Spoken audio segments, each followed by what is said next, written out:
Welcome to Kavitha Ireland TNPSC. ஜனவரி 23 முக்கியமான தினங்கள் இன்றைக்கி பார்க்க போகிறோம்.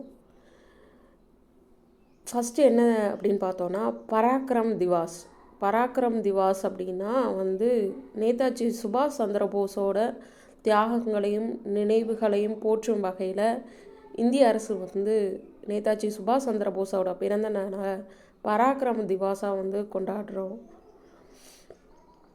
அடுத்தது சென்னை மாகாணத்தில் தமிழ் ஆட்சி மொழியாக அறிவிக்கப்பட்டது எந்த வருஷம் அப்படின்னு பார்த்தோன்னா 1957.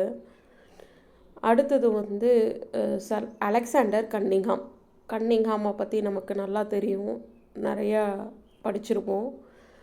சிந்து சமவெளி அதிலலாம் நிறையா படிச்சிருப்போம்.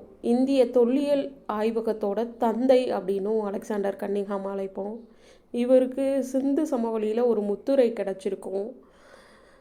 அந்த முத்துரையை நிறைய ஆராய்ச்சி பண்ணியிருப்பார். அதுக்கடுத்து ஒரு 3 டைம் இந்தியாவில் ஆராய்ச்சி பண்ணியிருப்பார். 1853, 56, 1856, 1875 இந்த 3 வருடங்கள் இந்தியாவில் தீவிரமாக ஆட்சி பண்ணியிருப்பார் சார் அலெக்சாண்டர் கன்னிங்ஹாம்.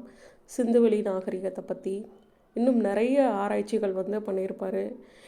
இவர் தான் இந்திய தொல்லியல் ஆய்வகத்தோட முதல் தலைமை இயக்குனராகவும் பதவி வகிச்சிருப்பார். இவரோட பிறந்த தினம் இன்னைக்கு. இப்போ 2 பேரோட பிறந்த தினம் இன்னைக்கு. அலெக்சாண்டர் கன்னிங்ஹாமோட பிறந்த தினமும் கூட நேதாஜி சுபாஷ் சந்திர போஸோட பிறந்த தினம். அப்புறம் சென்னை மாகாணத்தில் தமிழ் ஆட்சி மொழியாக அறிவிக்கப்பட்டது. இதுதான் ஜனவரி 23க்குரிய முக்கியமான தினங்கள். தேங்க்யூ.